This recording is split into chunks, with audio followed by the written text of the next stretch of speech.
Welcome back, guys. Check it out. This is Morrison. London has been attacked. King's Row has fallen.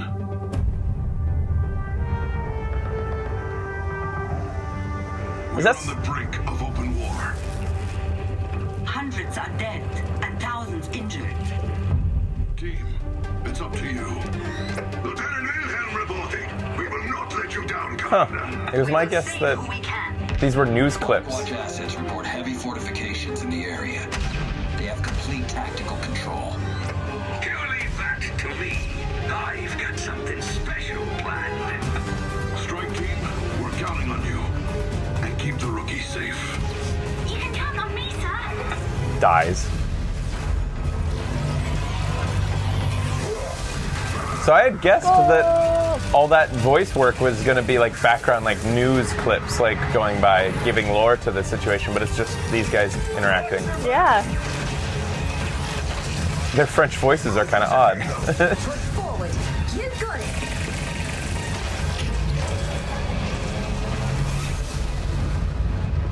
I still can't get over, like,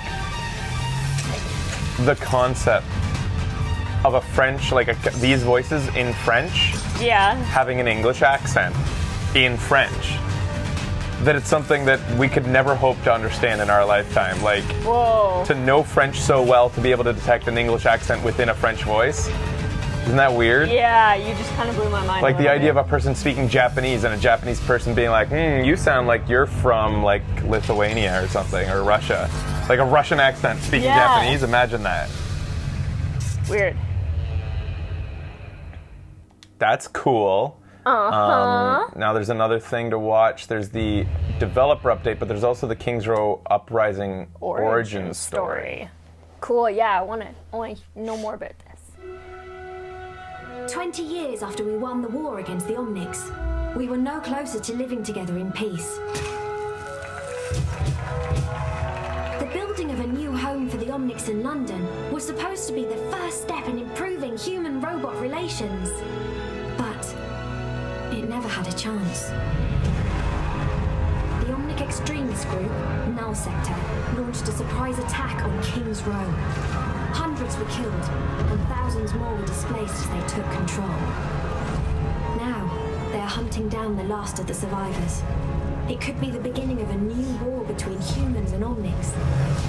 Unless we can stop them. Commander Morrison has sent our strike team to liberate the city. It's my first mission, and the only way to save my home.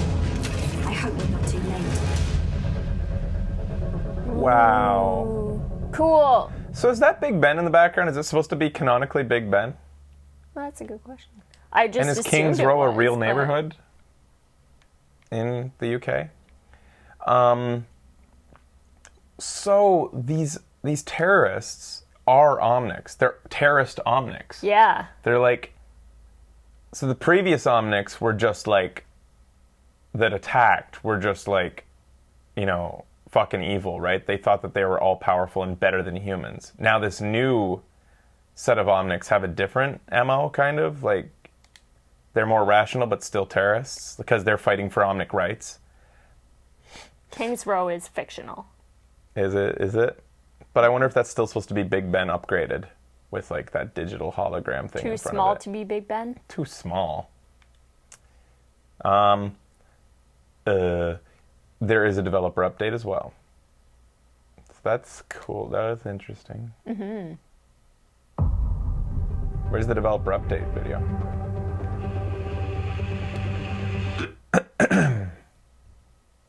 Upper left. Ah. It is Medium Ben, not Big Ben. Hi everyone, I'm Jeff from the Overwatch team. Welcome to today's developer update. I saw a video where some girl, I don't know what she was from, she was representing some outlet. She had a microphone and he was on camera. And she said, do it, please. And he goes, hi, I'm Jeff from the Overwatch team. That's his thing. That's his thing. I'm Jeff from the Overwatch team. This one is particularly exciting for me because we get to introduce you to Uprising, the new Overwatch event, which is now live. So I want to talk a little bit about why we decided to make this event. We listen to community feedback a lot. We really care what you guys have to say. And we've seen all of the enthusiasm for the previous events that we've run, like Halloween Terror or Winter Wonderland. And we've seen a lot of desire for a non-real world related holiday event, so something that we came up with kind of out of the blue. There's also been a big desire in the community to hear more story behind Overwatch. And then add to that, we got such a favorable response to Junkenstein's Revenge that people really enjoyed playing a little bit more PvE or fighting AI-controlled enemies, that there was this great convergence on the development team to create this event called Uprising. So a little history behind the event. What we wanted to do was create something that allowed us to take any moment from Overwatch history, almost pulling out of the declassified Overwatch archives and saying, here was a cool moment in Overwatch history. We want to deliver exactly it to you how I want to and learn. let you as a player, Yeah. Exactly how I want the story firsthand. unfolded for me. So what we chose was a moment in Overwatch history that we call the golden era of Overwatch. So in the Overwatch timeline, there was the Omnic Crisis when Overwatch was formed. That was sort of 30 years before the game that you guys know and play every day took place. Then there were the golden years that took place after the Omnic Crisis was resolved, but when Overwatch, the organization, was in its heyday. And then there was the fall of Overwatch, which we talked a little bit about in the 76 teaser video that we showed. So this takes place in the golden era, and what's special about this event is that it is Tracer's first mission with Overwatch. And you'll see we're putting out a comic along with this, and I encourage you all to read it. But you'll see at the time, Tracer's sort of in training, but we're going to send Is he talking about the one that already came out? in to deal with the conflict that's taking place in King's Row. And that crack team is Reinhardt, Mercy, and Torbjorn, and they need somebody who's familiar with the area, and who better than Tracer to come in. So they're literally only bringing her because she knows the area. This event will manifest itself. You're in here a for number of directions, ways for you Tracer. as a player. One, there's a cool new loot box that has all sorts of Well, there's a good really great crumpet items. shop around the Not only corner. does it have the skins that the golden era Overwatch characters wore, so you'll see the Reinhardt, Torbjorn, Mercy, and Tracer skins, but we also sort of selectively pulled out some really cool moments in Overwatch history to make skins for as well. So you'll see Genji and McCree's Blackwatch skin, or a Talon version of Widowmaker that we think is really cool. So there's some good skins for you guys to enjoy. The loot boxes have a lot of other cool stuff in there, great animations, some cool sprays and voice lines. So hopefully those are really appealing to you as well. And the thing that we're most excited about, I just had a thought that I want to remark on. So that skin of her being human is her as Talon. And yet I thought it was Talon that turned her blue by reprogramming her. So it's kind of weird that she's in Talon at that moment. Oh. Talon's the terrorist organization that blew up Overwatch, and they turned her. Yeah. Oh, but they had to make her stay human, looking human, because they used her as a sleeper cell agent. They sent her back to Overwatch once they programmed her. Oh, So turning right. blue didn't have anything, wasn't directly tied to being reprogrammed, I suppose. New game modes that we're adding to the arcade for this. So the main one is called Uprising, just like the event, and that's where you get to step into one of these 4 characters and play through this really cool event that's all PvE. It's much longer than Junkenstein's was, so you'll get to experience a lot more. There's a lot of story there. There's some really interesting other things going on, like Morrison and Ana Amari are sort of giving you direction over your comms, so hopefully that gives you a little bit more insight into what Overwatch was like back in the day as well. That's cool. And then for That'll the be arcade, interesting. again, based on feedback that we heard from you with Junkenstein's Revenge, we also are adding another card to the arcade, which is the exact same brawl, Uprising, but you could play with any hero you want. So you can pick any of the 24 Oh, heroes so unlike and try Halloween, all sorts of crazy combinations. can do it with anybody. To see, Interesting. you know, hey, look how overpowered I didn't think Diva they were gonna and do that. Zarya are together. Or look at how challenging it is if we do it with 4 DPS and no healers. You know, that could be a really fun challenge for you. So we heard a lot of desire that after the Junkenstein event, people wanted to get the play with impression whatever that hero Jeff's they just wanted. babysitting So us. We're giving you sort of Yeah. two And versions. he's come up with, or he's the intended kindergarten version, teacher who just but came up also with some the super activities for the fun, day. You know, play Nice. whoever you want version. They're fun. I'm into This it. There could be are a fun achievements challenge for you. Some of them apply to one of the cards, and most of them apply to the other cards. So there's achievements that you can unlock, and there are spray rewards for those as well. Really, you know, at its core, Overwatch was designed to be a PvP game, and we really believe in that 6 versus 6, you know, player versus player, team-based action shooter. That's what the game was designed to be.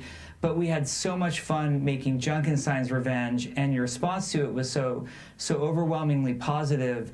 And a lot of us have worked on PvE games before, like World of Warcraft or the StarCraft campaign, that it was just so much fun for us to try to branch out and do something a little bit different. So we hope you not only enjoy all of the story elements that exist in the Uprising event, but also the new gameplay that hadn't really existed in any other form in Overwatch to date. So we hope you have as much fun with Uprising when it comes to playing it as we did with making it. And again, thanks for all the feedback that led us here in the first place. Have fun with it. Cool. Thank you. Cool. So the last thing we have to do today is check out the patch notes. Is there anything else there, guys? There are subtitles specifically for Uprising, so turn on subtitles. I don't get it. You're saying subtitles while I play Overwatch? Is that what you're saying? I have no idea. It doesn't make sense to me.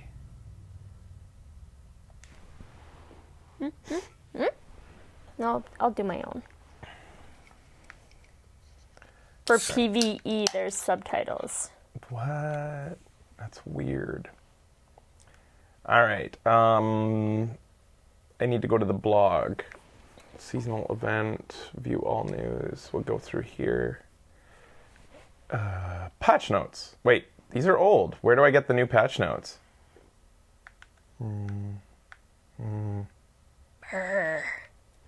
So difficult. It's funny, like, how am I supposed to know the 3 days ago, edited. Announcements. We'll go to announcements here. April 11th patch notes. That's today, right? Why is it? So I guess Yes, it is. the original was posted 3 days ago, and now it's been edited. Okay. So, starting today, we're rewinding the future, giving you a chance to relive the stories behind blah, blah, blah, blah, blah, blah, blah, blah, blah. Okay. Details about each hero's unique backstory along with been added. information. We got that. Player report system has been redesigned. On console? We need to be able to report people on console, please. I had a guy today Oh no. whose name is No Tom, So I Throw. And he actively throws the game. I don't know how he got to the rank that he got to throwing constantly, but I guess it means, my guess is that his name means that he has a friend named Tom, and since he's not playing with Tom today, he's going to throw. I don't know. I have no idea, but he literally, thankfully, was on the opposite team, and I wanted to report him. He would just come out as Roadhog and wave and let us soak him up with damage just charging our ults. He would even heal so we get even more ult charge. What's wrong with people? Just don't be fuckers. Fuck. But I was on the opposite team and I Yeah. wanted to report him. I wanted to report him and then record the footage and send it to Blizzard and be like, here's a person who shouldn't be allowed to play competitive. Can you please ban?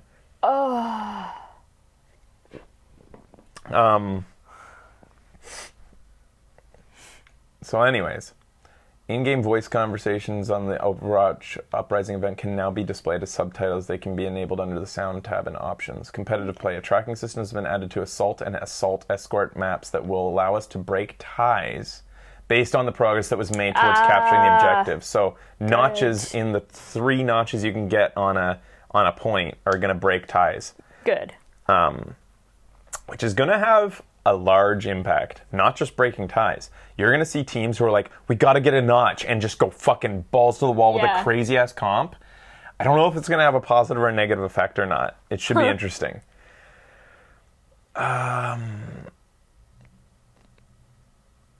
Custom games in the browser can now be saved as a preset in the detail page. Oh, nice. Finally. That's awesome. Why wasn't that a thing before? Yeah. Players can now change weapon, clip size, magazine, or unlimited ammunition when creating a custom game. A new route has been added to Eichenwald that connects the attacking team's spawn area to the capture point. I knew about this coming. Oh, really? So now the guitar shop on Eichenwald, right before the first pinch, now has a door that enters, that it's another way to get through. So it just gives flankers an opportunity to go through the right side without having to go through the pinch to do it. Oh, okay, cool. Sonic Amplifier. Damage increased by 25%. Projectile speed increased by about 20%, from 40 to 50. Alternate fire now considers vertical orientation when knocking targets back, and I still don't know what that means. I still don't know what exactly that means. Did it not before? Like you couldn't shoot up and down? I don't get it.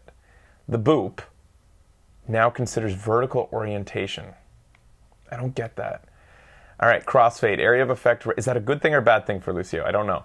Crossfade, area of effect radius has been reduced from 30 to 10 meters. Please tell me that you can still see the radius, like they were testing. Yeah. Heal song per second has been increased by 30%. Also applies to the Amp It Up, but self-healing has been reduced by 25%. And if you do the math, that ends up meaning Lucio heals himself just as much as he did before. No more, no less. By maybe by 1 extra HP or 1 less HP. It's very close. Wall riding movement has been increased by 20%. That's going to be difficult for us console players. If you boop while aiming higher than the character, they fly higher. While aiming higher than the character. So it never. Good for Lucio? So you can kind of like launch them a bit. If you look up, it will send them up.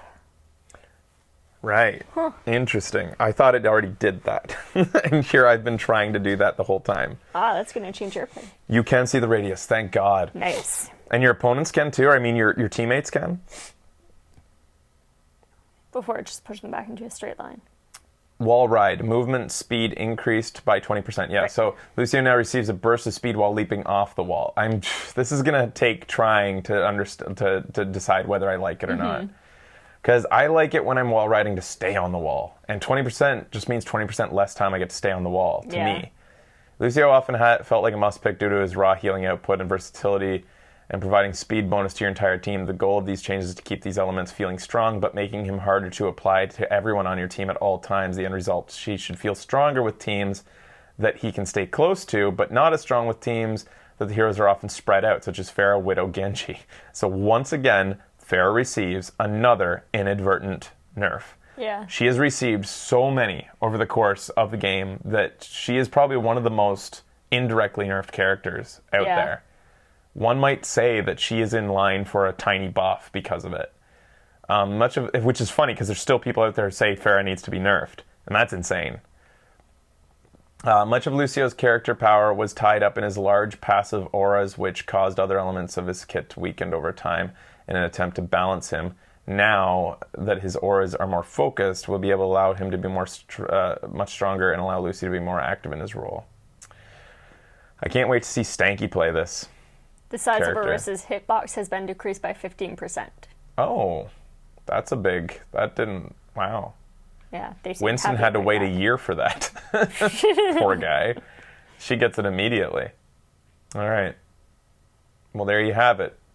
Some bug fixes. I don't know if any of these are important. Ana no longer cocks her rifle after throwing a grenade. That was a bug? Really? Somebody says that they use L3 to wall ride and jump. That sounds so hand-crampingly horrible. The R3 and L3 buttons are things that I press. I'm okay with pressing on occasion, but they are hard presses. Like, it takes strength from your thumb, and if you have to do it too much, it cramps. All right, so I'm not going to read all these bug fixes. If anybody knows of any in there that were really, like, big fixes that we didn't even know were bugs and just accepted, tell me. But I think that I'm fine. I kind of skimmed it, and that was the only thing that I noticed. All right, so after this, let's play the event. Ooh, I hope we can get in. I hope we, I know that for some people this was a boring way to roll it out. Going through all that shit, but I don't know, we are very thorough with Overwatch, and I think that some people appreciate that. Without it, you definitely wouldn't want us reacting to that Torbjorn scrapbook off show, seeing that for the first time, no. or you want to make sure you that's capture so that fucking moment. Cute. All right, we'll be back in a moment.